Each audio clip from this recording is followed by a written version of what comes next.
जासु नाम सुमिरत एक बारा, उतरहि नर भव सिंधु अपारा। ऐसे भगवान श्री राम की कथा का पठन पाठन गायन एक बार फिर प्रारंभ करते हैं, जिनका एक बार नाम ले लेने से व्यक्ति जीव इस भव सागर से तर जाता है। तो वापस प्रारंभ करते हैं श्लोक दोहा संख्या 6 से कि जड़ चेतन गुण दोष में विश्व कीन्हि करतार, संत हंस गुण गहहि पय परिहरि बारि विकार। सियावर रामचंद्र पद जय शरणम, शंकर हरि ओम जय जय सिया राम।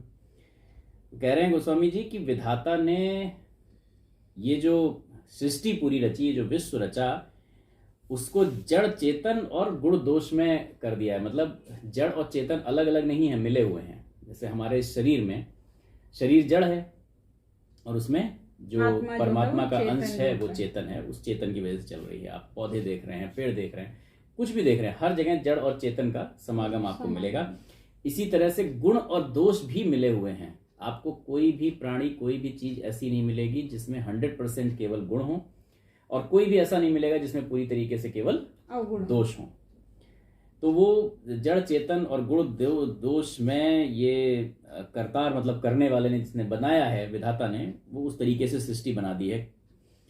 लेकिन संत हंस गुण गहहि पय, संत लोग जो हैं वो हंस की तरह क्या कर लेते हैं, दोषों को छोड़ के गुणों को गुण ग्रहण कर लेते हैं। और परिहरि बारि विकार, वो जो मतलब पानी है, तो हंस क्या करता है कि हंस जो आपका ये कमल डंडी में जो पानी है, तो उसमें पानी भी होता है, दूध भी होता है। वो दूध पी लेता है, पानी छोड़ देता है। तो उस तरीके से संत करते हैं कि वो हंस की तरह से जल को छोड़ देते हैं, जो दोष रूपी जल है उसको छोड़ देते हैं, और जो गुण रूपी दूध है उसको ग्रहण कर लेते हैं खाली। इस तरीके से वो करते हैं।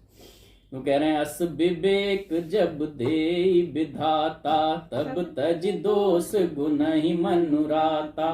काल स्वभाव कर्म बरियाई, भले प्रकृति बस चुकहि भलाई। सो सुधारी हरि जन जिम लेहि, दल दुख दोष बिमल जसु देहि।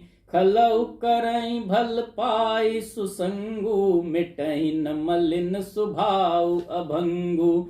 लख सुबेस जक बंचक जेऊ, बेस प्रताप पूजियहि तेऊ। उघरहि अंत न होई निबाहु, काल नेमि जिमि रावण राहु। कियहु सुकुबेस साधु सन्मानु, जिमि जग जामवंत हनुमानु। हानि कुसंग सुसंगति लाहू, लोकहु वेद विदित सब काहू। गगन चढ़ई रज पवन प्रसंगा, कीचहि मिलई नीच जल संगा। साधु असाधु सदन सुख सारी, सुमिरहि राम देहि गनिगारी। धूम कुसंगति कारिख होई, लिखति पुराण मंजु मसि सोई। सोई जल अनल अनिल संघाता, होहि जलद जग जीवन दाता। तो कह रहे हैं कि जब अस विवेक जब दे विधाता, जब ऐसा विवेक, ऐसा ज्ञान विधाता दे देते हैं, तब तज दोष गुण ही मनुराता। तब मन जो है अवगुण छोड़ के और गुणों में रत होता है। वरना मतलब ये विवेक, ये ज्ञान, ये बुद्धि आने के लिए भी विधाता की कृपा की आवश्यकता होती है। और वो कृपा कब मिलेगी, जब आपके कर्म वैसे होंगे कि आपका मन उस तरफ रमेगा, तब वो कृपा होगी। बड़ी रिलेटेड है, बहुत बहुत डिटेल में गोस्वामी जी ने पूरी रामचरितमानस में इस चीज को बार बार समझाया है। तो हम लोग समझते चलेंगे कि जब तब मन जो है वो दोष छोड़ के, वरना मन की गति जो है ना, मन को आप देखेंगे तो कई जगह पे जल से, कई जगह पे चंद्र से उसको डिनोट किया गया है कि उसकी गति नीचे की तरफ है। जैसे पानी अगर आप छोड़ दीजिए तो नीचे ही नीचे जाएगा, ऐसे मन भी अगर आप उसको कंट्रोल में ना रखें, पकड़ में ना रखें, तो उसकी गति जो है वो सारे अवगुणों की तरफ जाएगी कि मैं कुछ भी सड़क पे बिक रहा है तो खाने का मन करेगा, है ना, कुछ भी गलत दिख रहा है तो उसको देखने का मन करेगा, कुछ भी गलत सुनाई दे रहा है तो सुनने का भी मन करेगा, दूसरों को भी बताने का मन करेगा। तो मन पे अगर आप वो करेंगे, मन के हिसाब से छोड़ देंगे अगर, तो वैसे ही जाता रहेगा। लेकिन जब विधाता इस तरीके का आपको दे देते हैं, विवेक ज्ञान दे देते हैं कि भैया गुण को पकड़ो, अवगुण छोड़ो, तब अच्छी चीजों में यानी ऊंची चीजों में मन लगता है। काल स्वभाव कर्म बरियाई, काल स्वभाव और कर्म की प्रबलता के कारण भले प्रकृति बस चुकहि भलाई, भले लोग यानी साधु लोग भी माया के वशीभूत होकर कभी कभी भलाई करने से चूक जाते हैं। कुछ अच्छा काम करना था वो नहीं किया या गलत कर दिया। तो प्रकृति वश का यहाँ पर मतलब है माया के बस में बरबस होकर वो काल के प्रभाव में आके वो भी ऐसा काम कर बैठते हैं। सो सुधार हरिजन जिम लेहि, भगवान के भक्त जैसे उस चूक को सुधार लेते हैं। लेकिन जो भगवान के भक्त हैं वो अगर ऐसी गलती हो जाती है उसको तुरंत सुधार लेते हैं, अपनी गलती मान लेते हैं, जाके फिर सही करते हैं। वो ऐसा नहीं करते अरे यार हो गया तो हो गया, नहीं करते। दल दुख दोष विमल जस देहि, और दुख दोषों को मिटाकर निर्मल यश देते हैं। खलौ करई भल पाई सुसंगो, यानी कि कभी कभी दुष्ट लोग भी उत्तम संग पाकर अच्छा तो जैसे साधु लोग कभी कभी माया के वशीभूत होकर कुछ गलत कर सकते हैं, चूक कर सकते हैं, अच्छा काम करने से चूक जाते हैं, वैसे ही कभी कभी जो बुरे लोग हैं वो भी अच्छी संगति में आके खलो करें भल पाए ससंगो, यानी अच्छा संग पाके वो भी अच्छा काम कर देते हैं। तो संगति का प्रभाव बहुत गोस्वामी जी ने बार बार संगति के प्रभाव की भी वर्णन किया है कि संगति का प्रभाव बहुत ज्यादा पड़ता है। इसलिए आप अगर कुछ ना कर सकें तो अच्छे लोगों का संग पकड़िए पहले, वो ज्यादा जरूरी है, क्योंकि उससे धीरे धीरे धीरे धीरे आपका मन भी अच्छे लोगों में रमता, अच्छे कामों में रमता जाएगा। मिटै न मलिन स्वभाव अभंगु, परंतु उनका कभी भंग ना होने वाला मलिन स्वभाव नहीं मिटता। तो वो क्या है कि जो खल लोग हैं इस तरीके के, वो क्या करते हैं कि कभी कभी अच्छा संग पाके अच्छा कर तो देते हैं, लेकिन पूरा स्वभाव नहीं उनका चेंज हो जाता कि मतलब बिल्कुल ही साधु हो गए। जो स्वभाव है खल वाला वो तो बना रहता है फिर भी। लख सुबेश जग बंचक जेऊ, तो जैसे कि कभी कभी क्या होता है कि आपको ये दिख सकता है कि भाई कोई, ज्यादातर हम लोग आज की डेट में ऐसा ही करते हैं कि हम अच्छे बुरे की पहचान उसके किससे करते हैं? आचरण से, वेश से। आचरण से नहीं करते, हम वेश से करते हैं। अगर कोई भगवाधारी खड़ा हुआ है या कोई मतलब धोती कुर्ता पहने और टीका लगाए खड़ा है तो हम कहेंगे अच्छा साहब ये तो पंडित जी ही हैं। जरूरी नहीं है ना वो स्वभाव से वैसे हों। तो लख सुबेश जग बंचक जेऊ, जो वेशधारी ठग हैं, मतलब वेश वैसा बना लिया है, उन्हें भी अच्छा वेश बनाए देखकर वेश के प्रताप से क्या करता है, जगत पूछता है स्वामी जी स्वामी जी स्वामी जी स्वामी जी। अब स्वामी जी पता नहीं स्वामी जी हैं कि खाली स्वामी जी का वेश बना रखा है, ये भी तो है ना। कई लोग तो बदनाम करने के लिए भी ऐसा करते हैं, वेश बना के उस तरीके का काम करते हैं। तो बहुत हो रहा है कि बहुत से ऐसे दुष्ट लोग हैं जो एक्चुअली बहुत दुष्ट हैं, बट किसी पुजारी का, पंडित का उसका वेश बना लेंगे और उससे पूरी एक वो ही बदनाम हो जाएगी। बिल्कुल। लेकिन बड़ी अच्छी बात यहाँ पर कह रहे हैं गोस्वामी जी कि उघरहि अंत न होय निबाहु, लेकिन एक न एक दिन ऐसे लोगों का पोल पट्टी खुल जाता है। तो किसी न किसी दिन तो वो वेश उतरेगा ना। काल नेम जिम रावण राहु, तो जैसे ही अंत में कालनेमी का, रावण का और राहु का हाल हुआ। भाई कालनेमी भी वो बना के बैठे थे, साधु का वेश बना के बैठे थे। रावण भी साधु का वेश बनाकर सीता जी के पास आए थे, उनको हर के ले गए थे। राहु भी देवताओं का रूप बना के देवताओं की लाइन में अमृत पीने बैठ गए थे। तो ये सारे लोग जो हैं इन्होंने क्या किया था, साधु का वेश बनाया था। हाँ, और बाद में इनके, लेकिन ज्यादा दिन तक नहीं चला। बाद में उनका वेश भी खुला और अंत में जो हाल हुआ वो सब जानते हैं। राहु काटे गए चक्र से, राहु केतु 2 में हो गए, रावण मारे गए और कालनेमी भी मारे गए हनुमान जी के हाथ। तो यदि आपको लगता है कि किसी ने बहुत अच्छी छवि बना के आपको ठगा है या कोई दुष्ट व्यक्ति, और उसने ये सोचा कि हमने कुछ टाइम के लिए इस तरीके का रूप रख के पूरे उसको बदनाम कर दिया, तो वो थोड़े टाइम के लिए हो सकता है कि उसकी चाल कामयाब होती हुई सी दिखे, बट ऐसा होता नहीं है। वो कहीं ना कहीं जाके फंसता जरूर है। और इसके विपरीत भी है कि यह कुबेश साधु सन्मानु, लेकिन साधु जो है वो अगर कुबेश में भी हो मतलब उसका वेश अच्छा ना भी हो तब भी उसका सम्मान होता है, क्योंकि उसका आचरण ही साधु वाला है। जिम जग जामवंत हनुमानु, जैसे आप जामवंत जी को देखिए, वो रीछ के वेश में आए थे इस धरती पर। हनुमान जी को देखिए, वानर रूप में आए थे, उनका आज सम्मान देखिए कितना क्या सम्मान हुआ।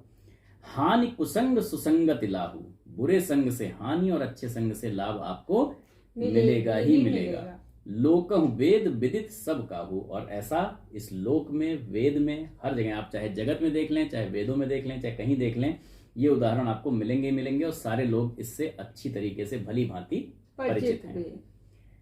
बड़ा अच्छा एग्जाम्पल आगे गोस्वामी जी दिख रहे हैं कि धूल जो है, गगन चढ़ाई रज पवन प्रसंगा, आप कैसा साथ कर लेंगे तो आप कहाँ पहुंचेंगे। धूल जब पवन का यानी वायु का, हवा का साथ लेती है तेज का, तो कहाँ चढ़ जाती है, आसमान पर, है ना। और वही धूल जब कीचहि मिलई नीच जल संगा, वही जब नीचे बहने वाले जल के साथ मिलती है तो क्या हो जाती है, कीचड़ बन जाती है। वही एक ही धूल है, वही ऊपर उठती है और वही गगन चढ़ जाती है, वही नीचे। साधु असाधु सदन सुख सारी, साधु के घर तोता मैना क्या करते हैं, राम राम राम राम सुमिरते हैं, राम राम कहते रहते हैं। सुमिरहि राम देहि गनिगारी, और असाधु के घर पे वही तोता मैना क्या करते हैं, गाली देते हैं, गिन गिन के गालियां देते हैं। कह रहे हैं सुमिरहि राम देहि गनिगारी, तो साधु असाधु, साधु उधर बोला है साधु असाधु सदन सुख सारी, तो वहां पर उन्होंने कहा है साधु और असाधु के घर में सदन और सुख सारी, मतलब उनके घर में सुख, और सारिका मतलब तोता और मैना क्या करते हैं, सुमिरहि, यहाँ पे साधु के यहाँ सुमिरहि राम राम सुमिर रहे हैं, और वहां दे ही गनिगारी, गिन गिन के गालियां दे रहे हैं। जिसके यहाँ जो सुन रहे हैं वही दे रहे हैं। आप ये समझिए कि पशु पक्षी जो होते हैं उनका खुद का अपना कोई ऐसे अंतर मन में कोई कलुषित भावना नहीं है, बट क्योंकि वो किसी की संगति में है, किसी को दिन रात सुन रहे हैं, बोलते करते देख रहे हैं, तो वही वो सीख जाते हैं वही, क्योंकि उनको भगवान ने ये क्षमता दी है कि वो किसी की नकल कर सकें। तो हम नकल करने के लिए क्या चाहिए भाई, अगर आपके यहाँ दिन भर सत्संग हो रहा है तो वो सत्संग की नकल करेंगे, और अगर कुसंग हो रहा है तो कुसंग की करेंगे। कुसंगति और सत्संगति उनको कहीं से भी ऊपर से नहीं मिला है, वो सीखने वाले हैं, तो आपसे सीख रहे हैं। यहाँ हम अगर देखेंगे तो गोस्वामी जी ने तोता मैना कहा है, लेकिन अगर हम देखेंगे तो आप अपने घर के बच्चों को भी अगर देखेंगे तो बच्चे भी ऐसे ही सीखते हैं। वो भी देख देख के, आपको भाई बच्चा भाषा कहाँ से सीखता है, बच्चे को पहली भाषा कोई सिखाता है क्या? जो घर में भाषा बोली जा रही है वो वही भाषा बोलता है। और आप ये बिल्कुल आप देख सकते हैं कि हर घर के जीव का, बच्चे का बोलने का स्टाइल, कहने की भाषा, शब्द, एक्सेंट, सब कुछ वैसा ही होता है ना जैसा उसके घर के बड़ों का होता है, तो वही चीज सीखता है। एक यहाँ आपके घर का बच्चा हो, बिल्कुल हिंदी में चल रहा हो, उसे आप 5 साल शुरू में ही इंग्लैंड में पलवा दीजिए, तो वो आएगा तो अंग्रेजी बोलेगा और उसी एक्सेंट में बोलेगा बिल्कुल। तो वो वाली चीज है। तो इसका मतलब ये है कि जो कुछ हम बच्चों को सिखाना चाहते हैं वो क्या करना है, वो पहले खुद करना है। सिखाना कुछ है ही नहीं। हाँ। सिखाना कुछ है ही नहीं, बिकॉज बड़ा अच्छा ये फेमस एक सेइंग है, childrens they don't obey you, they follow you. वो आपकी बात नहीं मानते कभी, आपको ऐसा लगता होगा कि बात मानते हैं, वो उतनी मानते हैं, एक्चुअली वो वाली मानते हैं जो आप करते हैं। दे फॉलो यू, वो आपको फॉलो करते हैं, आप जो कुछ करेंगे वो वही करेंगे। तो आपको जो आदतें उनमें डालनी है, जो संस्कार डालने हैं, वो करना शुरू कर दीजिए। आप देखिए वातावरण बदल जाएगा बिल्कुल पूरी तरीके से। धूम कुसंगति कारिख होई। तो बेसिकली अपने घर का माहौल चेंज करने के लिए हमें और ज्यादा कुछ नहीं, खुद को ही बदलने की जरूरत है। हमें वो सब कुछ करना है जो हम उनमें देखना चाहते हैं। हाँ, बेसिकली अगर हम उन्हें अच्छा देखना चाहते हैं तो हमें अच्छा करना पड़ेगा, अगर बुरा चाहते हैं तो बुरा है, कोई बात नहीं। Be the change you want to see in this world, बड़ी फेमस सेइंग है। आप जो चेंज इस दुनिया में देखना चाहते हैं वो हो जाइए, वही दिखने लगेगा, वही होने लगेगा। तो धूम कुसंगति कारिख होई। धुआं अगर कुसंग के कारण क्या कहलाता है, कालिक कहलाता है। वही धुआं अगर अच्छी संगति में लिखी पुराण मंजु मस सोई, वही सुंदर स्याही हो जाने के कारण पुराणों में क्या कहलाता है भैया, ये तो पुराण लिखने के काम आता है। सोई जल अनल अनिल संघाता, वही धुआं जल, अग्नि और पवन के संग से क्या हो जाता है, बादल बन जाता है, होय जलद जग जीवन दाता। बादल बन के बरसता है और जीवनदायिनी हो जाता है। भाई पूरा अन्न उसी पे तो वृष्टि, मतलब भाई अन्न किससे होता है? अन्न वर्षा से होता है। वर्षा आपका इस तरीके से होती है, यज्ञ करने से, वो करने से। इसीलिए कहा गया है ना कि यज्ञ करिए, धुआं उड़ेगा, बादल बनेगा, जल बरसेगा। अभी कुछ लोगों को इस चीज से परेशानी हो जाएगी, धुआं से बादल नहीं बनता है और यज्ञ करने से। यज्ञ मीन्स होता है पुरुषार्थ। पुरुषार्थ यज्ञ प्राचीन काल से ही ना, यज्ञ करने का मतलब ये नहीं था कि आग जला के बैठ जाते थे और उसमें वो करते थे। यज्ञ करने का मतलब है कि पुरुषार्थ करना, काम करना। हमारे जितने भी ऋषि, यहाँ पे असल में जल और अग्नि के प्रभाव से धुएं का इसलिए कहा गया है कि उस जमाने में गैस तो होती नहीं थी, तो जब आप जल को गर्म करते हैं तो धुआं भी होता है, अग्नि भी होती है और जल की वाष्प भी निकलती है, वो जाके बनती है ना बादल। उसका यहाँ पर वाष्पीकरण की बात कर रहे हैं। ये उसका है कि जब आप धुआं जलाते हैं, आग जलाते हैं, तो धुआं भी होता है और जल उसमें गर्म हो रहा है तो उसकी वाष्प भी, तो ये वही इवेपोराइजेशन वाली बात हो गई है। तो आज हम लोग यहीं तक रखेंगे, दोहा संख्या 6 पे। आगे दोहा संख्या 7 से आगे बढ़ेंगे कल। तो एक बार वही 4 चौपाइयाँ जो कलयुग में बहुत हमारे लिए आवश्यक है।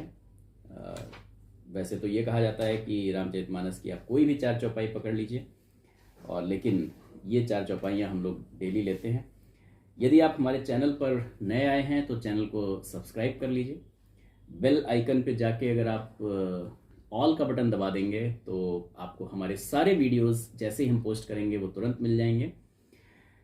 बहुत जल्दी रामचरितमानस की मतलब मेन कथा पर इसमें हम लोग पहुंचने वाले हैं। इसकी प्लेलिस्ट भी बहुत जल्दी जारी कर दी जाएगी, तो आप प्लेलिस्ट में जाकर उसको बार बार देख सकते हैं।